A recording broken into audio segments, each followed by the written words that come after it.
All right, strap in, everyone.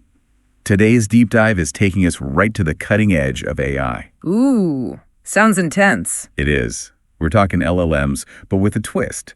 Not the usual quick answer kind. Okay, I'm intrigued. What's the twist? Think slow thinking LLMs.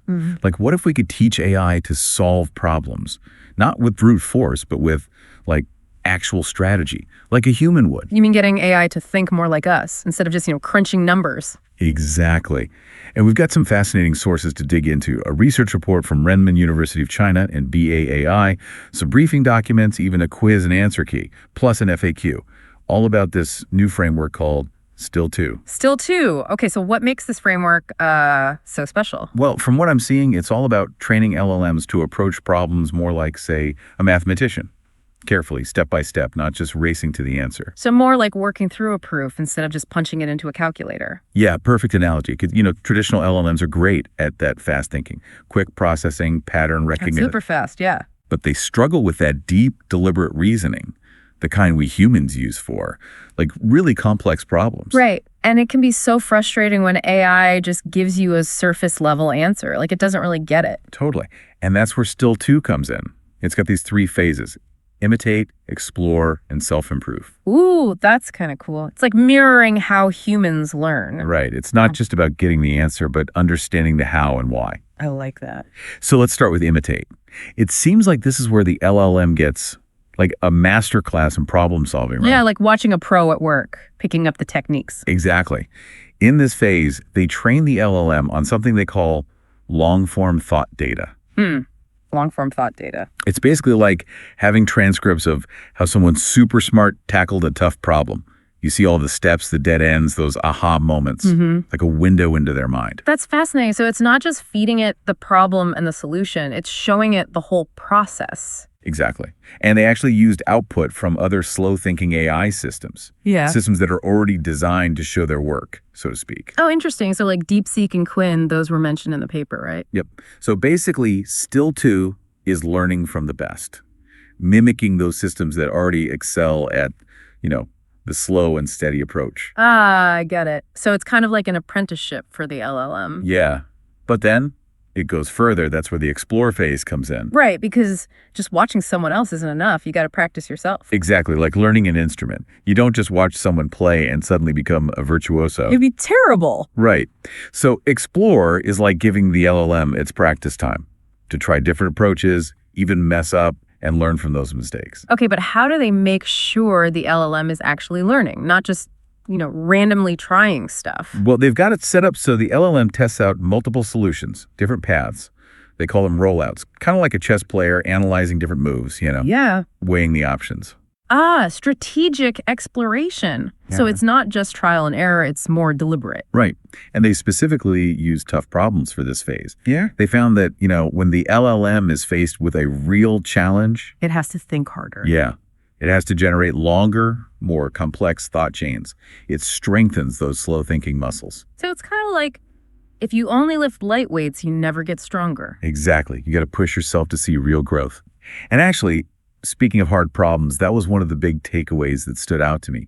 It seems counterintuitive, but they found that training on these tough problems is key to developing that slow thinking ability in LLMs. It makes sense, though. When things are too easy, you don't really engage those deeper thinking skills. Right. It's like if the LLM can just rely on shortcuts and fast thinking. It won't develop those deliberate reasoning skills. Exactly. So they had to create a mental obstacle course, basically, to force it to really think things through. Makes sense. And then comes the self-improve phase, where it takes all those lessons from the explore stage and, well, improves. Okay, so how does an LLM actually self-improve? What's going on under the hood? This is where it gets pretty technical. They use a couple of fancy techniques. Okay. Supervised fine-tuning, SFT, and direct preference optimization, DPO. SFT and DPO. All right, break it down for me. And for our listeners who aren't, AI engineers. So SFT is like, imagine a student studying in a textbook.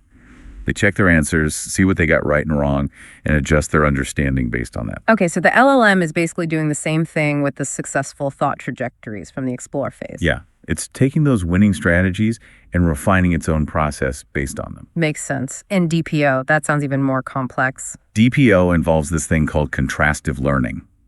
Imagine the LLM is shown two different thought processes, two paths. One leads to the right answer, the other doesn't. DPO helps it learn to tell the difference. So it's not just learning what works, it's learning what doesn't work. Right. It's like having a mentor who can say, okay, that was a dead end.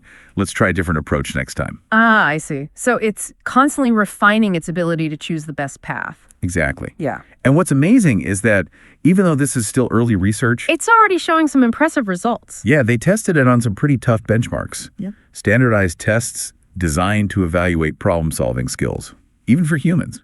So like giving the AI an SAT, that's a high bar. Right. They use benchmarks like MathOAI and AIM. And get this, when they gave still 2 more data to learn from. It started to perform as well as some of the top AI systems out there. Yeah, especially on that AIM benchmark. And what's even more exciting is that they actually saw the biggest improvement when they incorporated those explore and self-improve phases. So that whole idea of letting the LLM practice and learn from its mistakes. It's really paying off. It suggests there's a ton of potential here for even further development. It's amazing how far this research has come in such a short time. It really is. But like with any groundbreaking research, There are always limitations, right? yeah, the researchers are super upfront about the challenges they faced. And those challenges actually offer some really interesting insights. Okay, I'm all ears. What kind of roadblocks did they run into? Well, one big one is the limited amount of challenging problems available for training. That makes sense. Huh? If the LLM isn't exposed to enough tough problems during training. It hits a ceiling, right? Yeah. Like trying to become a world-class athlete by only practicing against amateurs, you need that real competition to push yourself further. Perfect analogy. And creating those genuinely difficult problems, the kind that require that multi-step reasoning. It's tough. It is. It's not just about throwing random numbers or equations at it. It's about designing problems that force it to think strategically, to plan ahead, to adapt. Like a puzzle master designing the ultimate brain teaser. Exactly. And then there's the limitation with the explore phase, specifically the number of rollouts they could do. Right, because each rollout is like a different solution path. More rollouts mean more exploration. Exactly. But they had to limit the number due to, computational constraints. Basically, it takes a lot of processing power to run all those simulations. So it's like they gave the LLM a limited budget for experimentation. Yeah. And it might have missed out on some cool discoveries because it couldn't afford to explore every single path. So it highlights the need for not just better training methods, but also better ways to represent and analyze all those thought trajectories. Right. It's not just about the LLM thinking, it's about us understanding how it's thinking. Like we're trying to decipher a new language. The language of AI thought, I like that. And the better we understand that language, The better we can design these systems, Yep, right? exactly, to be more transparent, more understandable to us humans. Which ultimately leads to more trust. Now that's important because trust is key if we're going to really embrace AI as a partner in all sorts of fields. Absolutely. But before we get too carried away with all the potential applications. We should probably bring it back to our listener. Right. Like, why should they care about this? I think the biggest takeaway here is this. This research is paving the way for a future where AI isn't just a tool, it's a collaborator. A collaborator that can help us solve complex problems, understand difficult information, even make better decisions. Exactly. And while the research is ongoing, the progress we've seen with Still 2, It's super encouraging. it suggests that we're on the right track towards an AI that's more human-like in its reasoning. It's almost like we gave AI a crash course in human thinking. And now, It's starting to think for itself. in ways that we once thought were uniquely human. And they're already working on scaling up this approach, exploring even more advanced techniques. It's mind-blowing to think about where all this could lead. If we can train AI to think this way, to work through problems like we do, step by step. What other human-like abilities could be within reach? It's a question that takes us right to the edge of what we know and what we thought was possible. But before we dive too deep into those big philosophical questions, It makes you wonder if we're about to see like a whole new era of AI. it really does. But before we get lost in the future, I want to go back to something the briefing documents mentioned. There was some earlier work that tried a different approach to this whole slow thinking thing, right? Yeah, their first attempts used a system that relied heavily on a separate reward model and this pretty complex tree search algorithm. Reward models, tree search. Okay. Okay, I'm getting flashbacks to my computer science classes. Remind me what those are again. So a reward model is like a way to guide the AI. It basically gives it feedback, like a good job or bad job signal, based on its choices. Okay, so it's like a teacher giving grades. Yeah, kinda. And the tree search algorithm, that's a method for exploring different possible solutions, like mapping out all the branches of a decision tree. Ah, I see. So it's trying all the different paths to see which one leads to the best outcome. Right. But they hit some snags with this approach. The reward models they created were very specific to the problem they were working on. So it couldn't really generalize to new situations. Exactly. Like, imagine having a map that only works for one city.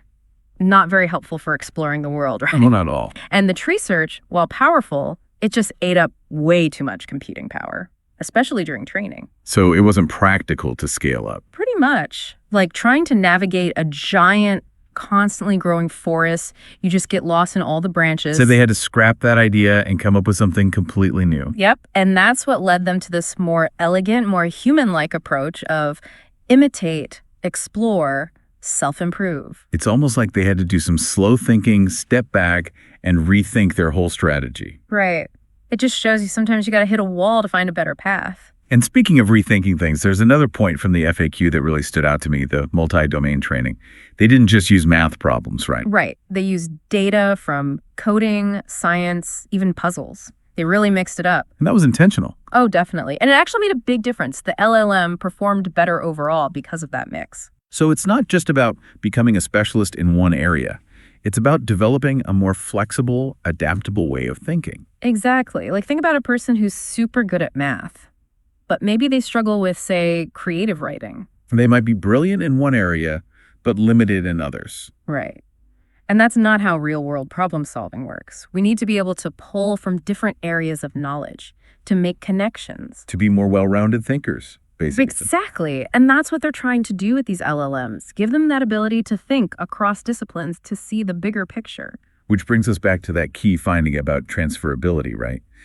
The fact that Still 2 could use its slow thinking skills for problems outside of its main training area. Yeah, that was huge. They trained it mostly on math, but it did surprisingly well with science, coding, even puzzle solving. It's like learning to ride a bike. Yeah. Once you get the hang of it, you can apply those same basic skills to other things, like skateboarding. Exactly. And that's the potential here. To develop AI systems that aren't just good at one specific thing, but can learn and adapt to different challenges. Kind of like us. It's almost like we're trying to, recreate the human mind in a machine. Yeah. Which gets pretty philosophical. It does, doesn't it? This research isn't just about building algorithms, it's about exploring what intelligence really is, what it means to think, to learn. It's pretty deep stuff. It is. But let's bring it back down to earth for our listeners. Yeah. What's the big takeaway for them? Why should they care about this slow-thinking AI? I think the message is this could change how we interact with AI, make it less of a tool, more of a partner. A partner that can help us understand complex things, solve tough problems, make better decisions. Exactly. And while we're still in the early stages, what we've seen with Still 2, It gives us a lot of hope, doesn't it? it does. It suggests we're on the right path to creating AI that's not just smarter, but more human-like in the way it thinks. It's like we've opened a door to a whole new level of collaboration between humans and machines. And the possibilities are pretty amazing to think about. They are. But before we get too carried away with the possibilities, We should probably move on to our final thoughts for this deep dive. yes, we've covered a lot today, from the technical nuts and bolts of Still 2. To the big philosophical implications of this whole slow thinking idea. Right. But before we wrap up, I want to leave our listeners with a question to ponder. We've seen how this new framework is pushing the boundaries of AI, making it more human-like in its reasoning. So here's the question. If we can train AI to think more deliberately, to work through problems step by step like we do, what other complex human-like abilities might be within reach? That's the question, isn't it? Like, we've cracked open this door to like a whole new world of possibilities, and we're just starting to peek inside. It's exciting, but also kind of intimidating. We're talking about potentially recreating some of the most fundamentally human things, creativity, intuition, maybe even consciousness. It's a pretty profound thought. And while we're still a ways off from fully understanding those aspects of, the human mind, this research gives us some clues about how we might approach those challenges. It's like we're building this bridge, between the human mind and the artificial mind. And who knows what we'll find on the other side. I love that analogy. It really highlights how we need to approach this with a sense of, I don't know, wonder and humility, because we're dealing with forces that we might not fully grasp yet. Right. But even if we don't have all the answers right now, just asking these questions, pushing those boundaries, that's what moves us forward. Totally agree. That spirit of curiosity, that drive to understand, that's at the heart of all scientific progress, really. And for our listeners who are totally fired up about this stuff, wanting to dive deeper, Yeah. check out the links in the show notes. Yeah, the research report, the briefing documents, even the quiz. It's all there for you to explore. And don't be intimidated if you're not an AI expert. There's something there for everyone. It's like we've handed you a treasure map. Now it's your turn to go on the adventure. And maybe you'll be the one to make the next big discovery. The future of AI is being written right now, and everyone's invited to contribute. That's a great point. So to all our listeners, stay curious, keep asking those big questions, and keep exploring. And until next time, keep diving deep and never underestimate the power of, well, slow and deliberate thought. That's a wrap on another deep dive. Thanks for joining us on this journey into the world of slow-thinking AI. We'll be back soon with more fascinating topics to explore.